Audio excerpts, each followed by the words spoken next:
자, 지금 아브라함은 하나님의 회의에 선지자처럼 참관하고 있습니다. 하나님이 아브라함에게 의와 정의를 행하는 삶을 살라고 하셨죠? 이어서 의와 정의를 따라서 소돔 심판 계획을 발표하셨습니다. 증인을 보내고 이런 계획을 지금 막 회의를 논하고 있는 거예요. 그러자 아브라함이 마치 회의상에서 주여 손 들고 발언권 달라고 하는 것처럼 아브라함이 적극적으로 이 회의에 끼어듭니다. 나도 발언 좀 하겠습니다. 22절, 23절을 읽어보겠습니다.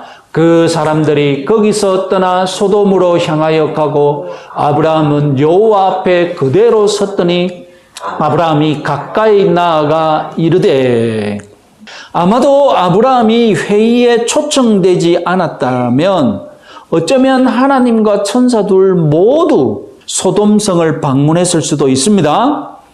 그런데 아브라함이 회의에 들어오고 여호와와 아브라함이 대면하게 되었고 아브라함이 하나님과 대화하는 바람에 소돔성에는 누가 갈 수밖에 없습니까? 천사 둘만 갈 수밖에 없었던 것입니다. 저는 아마도 아브라함이 이 회의석상에서 하나님께 지금 본격적으로 논쟁으로 도전하면서 상황이 이렇게 진행된 것이 아닌가. 아브라함이 여호와의 앞길을 막은 것입니다.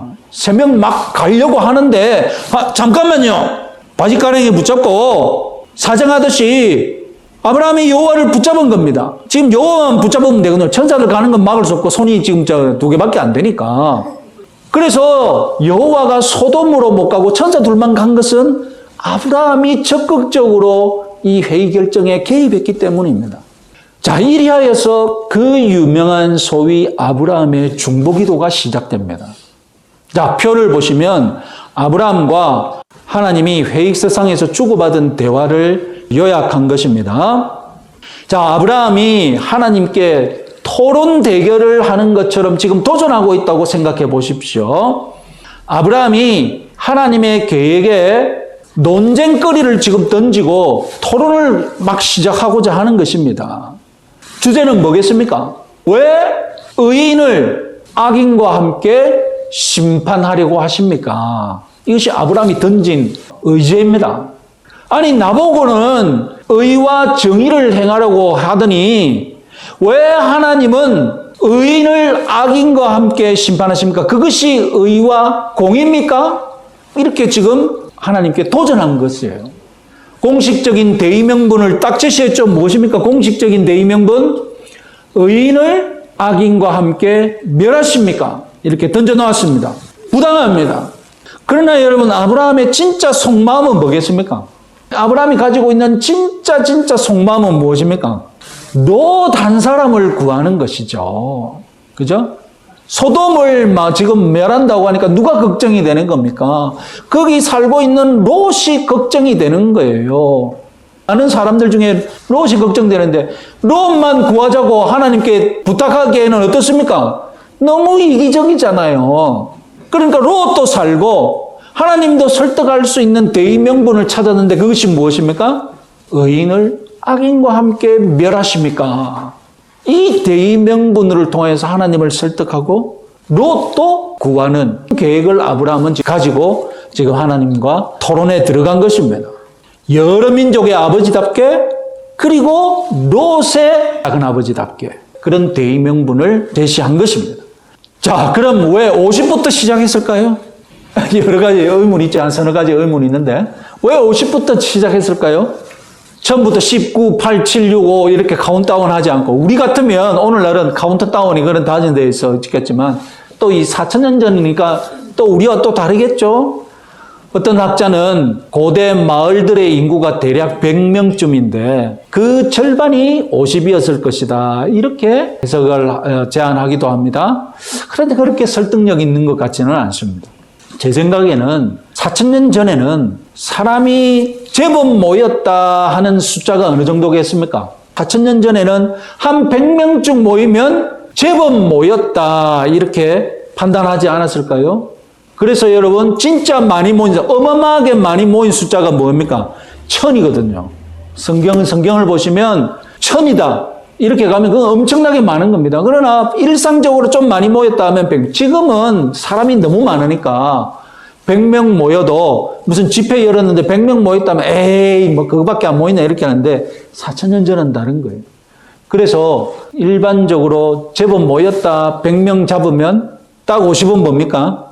절반인 것이죠. 그래서 어느 정도 모였다고 했을 때 절반을 상징하는 숫자가 50이지 않을까? 저는 그렇게 한번 생각해 봅니다.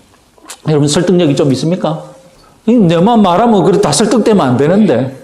자, 다음 흥미로운 분석은 왜 이렇게 6번에 걸쳐서 숫자가 이렇게 줄어들었냐는 것입니다.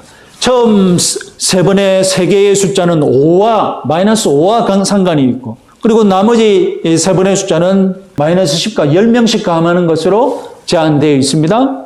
처음에는 50명은 있지 않을까 했는데 갑자기 생각해 보니까 많은 것 같은데. 그러니까 50 내려갔는데 자꾸 내려가다 보니까 어떻습니까? 아, 그래도 더 적을 것 같은데 이런 생각이 드는 거예요. 그래서 처음에는 길게 했는데 마지막으로 5를 깎을 때는 어떻게 했습니까?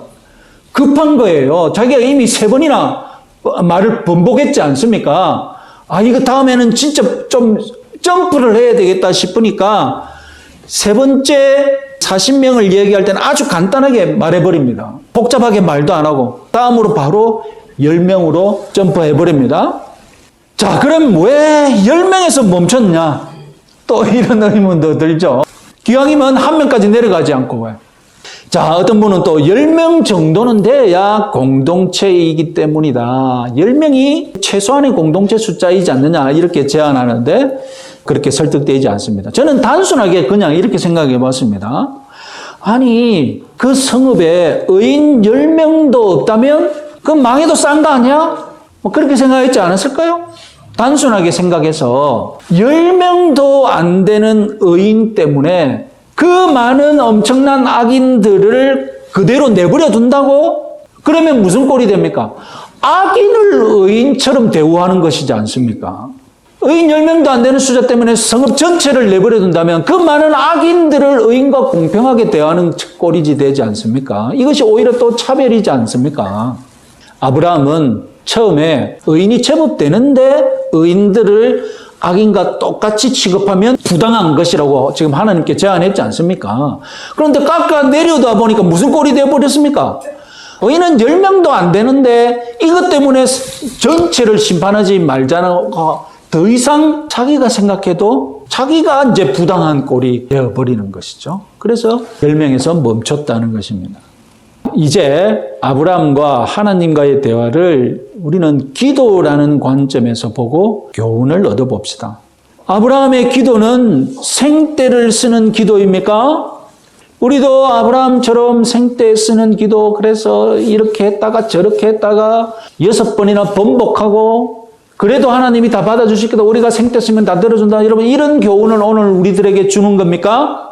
협상의 관점에서 보자면 아브라함의 청원들은 참으로 염치 없는 협상안이죠. 방금 해놓고 5번, 6번 이렇게 깎아 내려가는 것 적어도 못해도 3번 정도까지는 내 같으면 참아주겠는데 얼마나 염치 없는 협상안입니까? 그래서 팔기 싫은 물건을 억지로 이렇게 흥정해도 하나님이 다 들어줄 것이다. 그런 것을 교훈하는 것은 아니겠죠.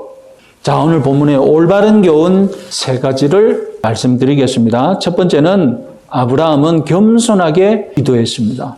겸손하게 기도했다는 말은 무엇입니까? 쉽게 말하면 자기 분수를 알고 하나님의 권위, 내 청혼을 들어줄 하나님의 권위를 인정했다는 뜻이죠.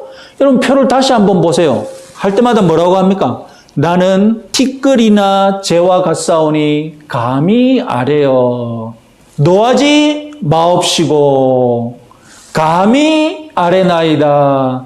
노하지 마옵시고 이번만 더. 막 염치도 없이 하나님께 간구하는 그런 기도가 아닙니다. 최대한 조심스럽게 자기의 분수를 알고 하나님의 권위를 높이면서 지금 기도하고 있습니다. 결정적인 것은 처음에는 용서합니까? 어떻게 합니까? 멸하십니까? 이런 식으로 자기 의견을 물었다면 아예 이제 뒤로 가면 갈수록 어떻게 합니까? 어찌 하십니까?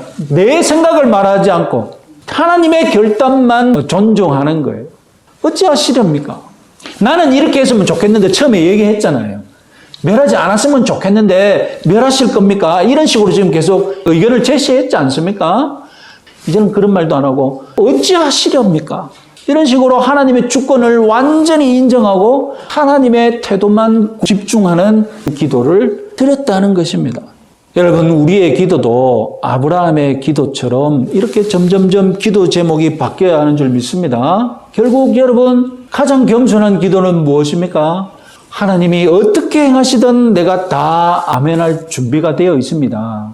그런데 하나님 어찌 하시려 합니까? 하나님, 내 인생에 하나님이 어떻게 하실 것입니까? 때로는 답답해서 나는 이렇게 했으면 좋겠습니다. 충분히 기도할 수 있죠. 하나님, 나는 이것을 원합니다. 우리가 하나님과 아버지와 자녀 사이인데 뭐 그런 거 말하는 게 뭐 큰 흠이 되겠습니까? 그러나 그렇게 기도를 해도 가장 하나님을 감동시킬 수 있는 기도는 무엇입니까? 내 뜻대로 마옵시고 아버지의 뜻대로 하시옵소서. 그러니 어찌하시렵니까? 여러분들의 기도도 어찌하려 하시나이까의 기도를 하시기 바랍니다. 자, 두 번째 교훈은 자신이나 가족을 위한 기도가 아니라 이방인들, 소돔성의 의인들을 위한 기도였다는 사실입니다. 자, 속마음은 뭐를 숨겼습니까? 롯을 위한 기도라는 것을 숨겼죠. 그런데 롯만이 아니라 누구까지 다 포함시켰습니까? 롯처럼 의롭게 살아갈 것 같은 소돔성의 의인들까지 다 그들을 위해서 기도했습니다. 만약에 의인 10명이 있었다면 그 혜택은 누가 받는 겁니까? 의인들만 받는 것이 아니라 소돔성 전체가 다 받죠. 아브라함의 이름의 뜻이 무엇이었습니까? 여러 민족의 아버지였지 않습니까? 자, 이름에 걸맞는 기도죠. 유대 민족의 아버지였으면 누구만을 위해 기도해야 됩니까? 유대 민족만을 위해 기도해야 되겠죠. 그런데 아브라함의 이름값이 무엇입니까? 여러 민족의 아버지잖아요. 그러니까 기도도 누구를 위해 해야 되겠습니까? 소돔성 저 가난한 사람들을 위해서 기도한 거예요. 우리의 마음에 불신자들이 하나님의 심판을 받는 것을 불쌍히 여기는 마음이 있어야 아브라함처럼 기도할 수 있고 그런 기도를 드릴 때 응답이 일어나는 줄 믿으시기 바랍니다. 믿지 않는 이웃들을 위한 기도, 불신자들을 구원하는 기도, 여러분 6번이나 번복해도 하나님이 응답해 주실 것을 믿으시기 바랍니다. 자, 세 번째 교훈은 생명을 살리는 기도였다는 것입니다. 생명, 영혼을 구하는 기도였기 때문에 6번이나 번복해도 받아주셨다는 겁니다.